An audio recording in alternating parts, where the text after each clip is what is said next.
If you've ever dealt with self-doubt, procrastination, or you've always wanted to start something for yourself, but you've not just had the zeal to start, well, here is the sign for you to start because you can do it. It's a new year and it's a great opportunity for you to start afresh. That being said, welcome guys to the year 2025. I know, I'm late on this, but it's the first episode of the entertainment recap show for the year 2025.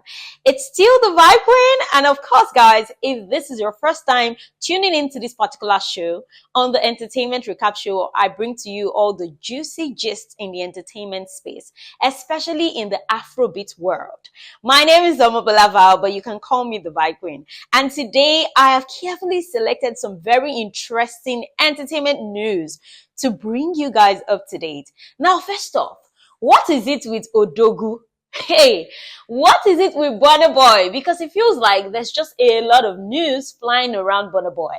It is same Burna Boy that, there's this rumor about him probably being in a relationship with an international superstar. It is same Burna Boy that locked up Speed Darlington. Our own Acme. Hey. Now, for those of you who don't know the gist, trust me, the Vibe Queen is going to bring you up to date on this. Now, sometime in November, Speed Darlington was performing somewhere in Owerri, and he actually defamed Burna Boy. You know how Speed Darlington likes to talk, and then he always goes away with it. Especially maybe because he's always abroad. But unfortunately, this time, he was in Owerri, in Imo State. And guess what, guys? That is how Burna Boy sent some officials to get Speed Darlington arrested. Now, guys, allow me to branch a bit. Now, some time ago, Burna Boy had like a dirty fight or an altercation with Cubana Chief Priest. And it was just like there was a play of power. Cubana Chief Priest was trying to show Burna Boy that, see, I remain the Odogu. And then he threw it back to some time ago, some years back when he had a party and he paid Burna Boy like stipends to perform at his birthday party. And he was trying to broke shame Burna Boy. But, people have actually came after Cubana Chief Priest and said, that actually defines growth. You shouldn't be shaming this person because he has grown. It shows that at least he's been hardworking. And that is how Burna Boy came back with a comeback. And he said, you know what? You that you're making mouth, that you say you have all the money, your brother is in the village and he's suffering. And Burna Boy actually put out a notice and said, you know what? If you are Cubana Chief Priest's brother, please come out. I want to give you money.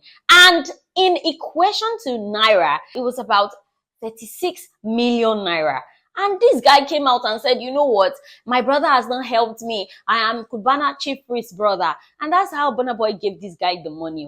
That one left. And that's how this lady that claimed that she gave birth to a son for Cubana Chief Priest came up saying she's suffering. Cubana has refused to accept the baby and all of that. And guess what? Burna Boy put out a notice saying that if you have information on the whereabouts of this woman, please let me know. I'm going to try to bring her back to Nigeria and then just set her up. And guess what? There's this popular content creator, Lucky Udu, who is popularly known for this statement. How many of you know these people? He is good at trying to fish out people who were very popular at a particular time and then they are no more trending. So he actually looked for this woman, and that's how this person, Yorubas will say, Oshore Daron. Because actually, he tried to locate this woman, and this woman later came to claim that this guy got some money from Burna Boy but did not deliver the money to her. And this boy has been trying to say, you know what? I didn't get any money. I only tried to get your information for Burna Boy, and that's what I have done. Anyway, people have been blaming him, saying next time you save, be careful on the kind of help you do. But guys, back to my gist. When they were doing this play of power, Cubana Chief Priest actually told Burna Boy that, you know what, I'm going to set Speed Darlington free. Guys, in 2 days, Speed Darlington is going to be out. Remember I said that since November, Speed Darlington was actually locked up in the cell by Burna Boy. People were not counting. Wait, it's 2 days, it's 1 week, it's 2 weeks. Speed Darlington is not out now. Cubana Chief Priest, what's happening? And he kept saying, you know what, guys, chill, is going to come out. Good news is, I mean, a few days ago, Speed Darlington was released, but people have been saying, are you sure it's Cubana Chief Priest that made Speed Darlington come out of the cell, or Burna Boy just decided to let him go? Whichever the case is, we're sure happy that Speed Darlington is out. So we have our happy out. Anyway, guys, let's move to the next gist, which is on J1 and Odumodu Black. Hey. So recently, Odumodu Black was being interviewed on IP TV. And he was asked about this, rift between himself and J1. And he was like, what is really happening with you both? And Odumodu was trying to be modest. He was trying to be respectful. He said, forget the fact that I always come after J1 and, we always diss each other. The fact is, I respect him so much. But I only spill out the truth. And of course, you don't expect that I talk about somebody and the person does not respond. So the back and forth between myself and J1 is expected, but I still respect him. Well, guess what?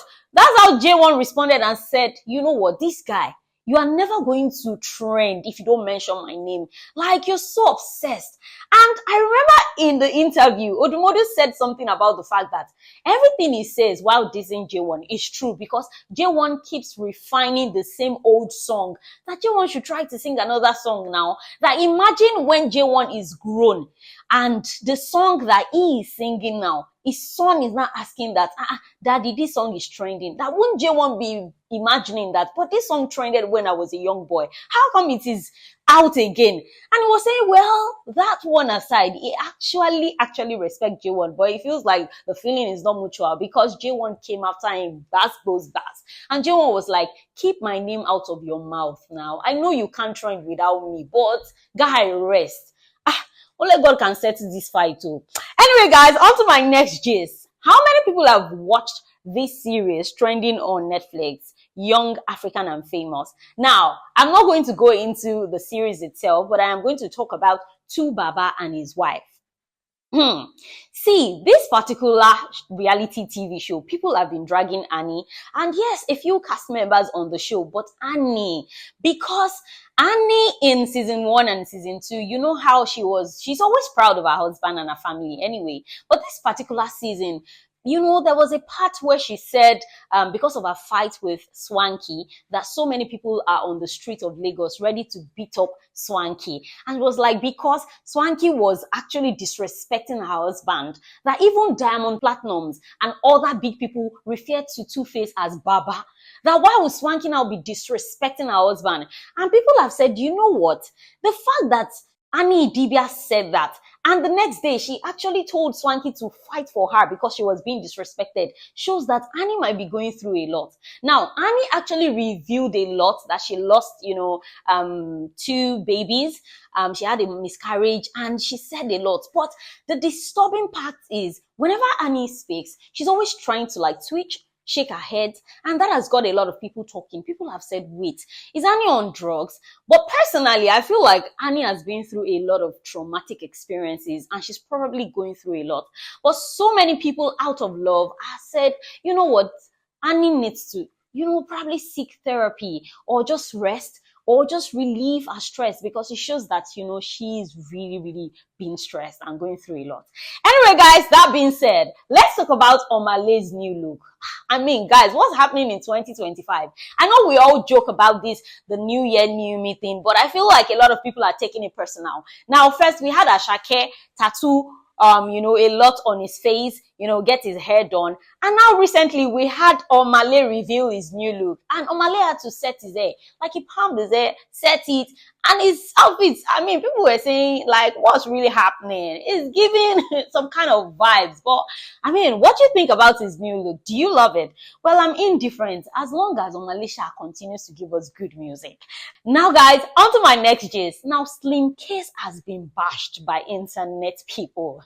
You might be wondering, what has he done again? Now, recently, a video surfaced online where Slim Case was bowing to Burna Boy, he was greeting him respectfully. And people were like, wait, what is happening? Is it because of money? Because how is Slim Case, that is 42, bowing to greet Burna Boy that is just over 30 a bit? And people have said, guys, age is really not respect, and respect is not age. Like, some people are just personally respectful. You know, it could be like a show of respect that, you are a lion in the game. You are Odogu now. Have you guys forgotten that Burna Boy is Odogu? But me personally, I really don't know what to say about that. I just feel that because personally, I actually use which is a sign of respect in Yoruba. For people I know that, I'm older than, it's just respecting people. And I feel like sometimes you respect people for different reasons, not just age. So you guys, relax. Okay, guys, on to my next gist. I've just seen this hot and spicy looks from Tiwa Savage. Now, this year, some days ago, Tiwa Savage revealed that all her life, she has always gone on vacation with her team members. But she actually made a decision to go on vacation by herself. Yes, people now said, but we've been seeing Jam Jam, your son, with you now. What is happening? And you said you went alone. Is Jam Jam not going to disrupt this personal experience that you said you've always wanted to have? But guess what? She actually said that, no, she went on a vacation with Jam Jam, but she went, before Jam Jam joined, she actually had like a personal experience where she just went without a team member. She just wanted to experience being alone. And she has promised that, you know what, 2025 is a personal year. Okay, man, I've decided to hold the positives from that statement because it means that Tiwa Savage is going to be dropping more bangers. So I can't wait. Can you? Okay, guys, next is going to be on Fido. Now, it's no news that one of the biggest songs out of 2025 thus far is Joy is Coming. Hey, Joy is Coming. And this song is by Fido. Now, you know when people talk about the fact that they don't want remixes, some people say, yes, they love remixes. It's because sometimes a remix makes a song sweeter and sometimes it just spoils that vibe. Well, recently, there was a revelation that Wande Cole has just jumped on the song Joy is Coming and a teaser was dropped. And so many people had a lot to say. Some people were saying, this song is already sweet. Why are we getting a remix again? Why some people were saying, well, I thank God that the remix is coming from one of the best in the industry, Wande Cole. Hey, I mean, that voice alone, when I heard the teaser, I was like, okay, bring it on, bring it on. How many people are excited and, can't wait to listen to this? I can't wait to listen to it because I know that Wande Cole is definitely not going to disappoint. Now, guys, I've got two more gists for you. Now, this particular one is on DJ Jimmy Jat. You know, when people say you never know what the next person is going through, just be kind. Like, throw kindness around like a confetti. Now, I get to understand this better every single day. And why did I say this? Now, DJ Jimmy Jat has been off scene for a while, but recently he was interviewed by Ebuka on the show Rubbing Minds, and he revealed that he actually lost his sight some time ago. And guess what? As if that was not enough, he dealt with kidney disease, like a thorough one. Or more. When I saw him and when I heard all he had to say, then I got to understand the reason why, he's a bit leaner. And I just thought of it that, someone might just want to throw it at him and jokingly say, now wow, you don't lose weight though. You won't know that he's been dealing with some certain sicknesses. That's why, just be kind. Okay, guys, the last gist I've got for you guys. Let me first sing this song. Thank you, Jesus, you are the lover of my soul. Now, I'm not trying to show off my voice. Guys, I'm genuinely excited that we're not mourning over DJ Big N. Now, recently, DJ Big N revealed that he decided to go have fun in South Africa. So, on this particular day, he went to a club. They had so much fun. And his friend said, you know what, let's move on to another club. And he said, okay, let's go on. And while he was on his way, there was a little bit of traffic jam. And guess what? Before he could say, Ja Robinson, or more, he just saw some guys with guns and some very sharp equipment, and they were trying to rob him. Now, he actually confessed that it was a struggle because they were asking for his wristwatch, but in his head, it was like, this is very expensive. Until this guy actually brought out a gun and they meant everything they were saying. So they struggled, they were able to steal from them. And guess what? While he was still struggling to release some of his personal belongings, they shot him. He said, thankfully, this bullet did not penetrate through his head or any other part of his body, but his legs. Now, he said he was rushed to the hospital because even the bullet that penetrated through his legs It made him bleed so bad. And guess what? He said he was rushed to the hospital, and the doctor personally told him that he should be thankful that the bullet did not go through his arteries. If not, they might have had to cut off his leg, or he might just lose his life. And he said, you know what? This made him just appreciate life and realize the fact that all these things, you know how the Bible will say all these things are vanity upon vanity, that he learned his lesson to always let go of, physical things, material things, because life is more important. And yes, I would love us to learn from that, because at least he is alive and he can definitely buy these things all over again. But imagine he didn't let these things go and he was actually shot dead. What would have happened? The material things will remain, but there's no soul or life again. Okay, guys, thank you so much for tuning into this particular episode of the Entertainment Recap Show with the Vibe Queen, Omobola Val. Now, guys, remember that this is fully sponsored by Afrobeatsglobal. Remember, you know what to do, yeah? Anyway, if you don't, I'm going to remind you. Ensure that you subscribe to our YouTube channel at Afrobeatsglobal so that you don't miss out from the juicy gist that we're going to be dropping in the year 2025. Follow us across our social media platforms at Afrobeatsglobal. And yes, you can find me on Instagram at omobolanle_adigun_ and on other platforms, omobola_val. Till we meet again, guys, stay safe and stay dead. Don't look for trouble, though. The Vibe Queen loves you. Mwah. Goodbye.